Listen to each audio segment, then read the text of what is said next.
Ngi kular menta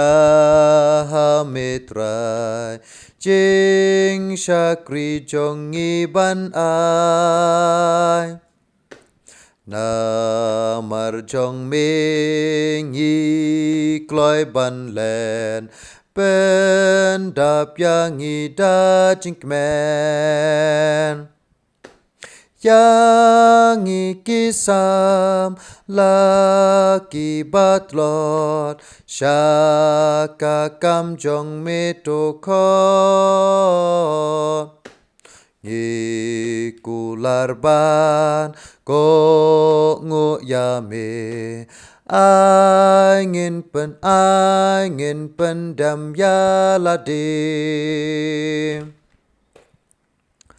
Trai ngikular damon ngau ba Ban yai bút ya me shirta Jeng im jong yi to pen tam mai Bangin im bat me klang wai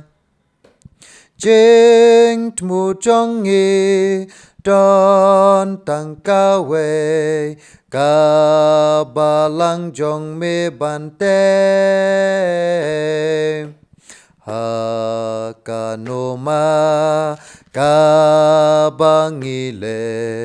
Ngin pen don bu ram ya me Trai ngikular bangin yai bet Hak mat jong me da jinget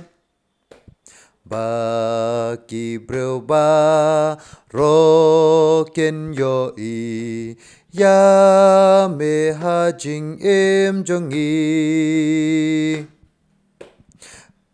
Ya rap yangi trai ban sumar hukum jong me baropar Ngi don kam ya kabor jong me bangin job ki jing ya le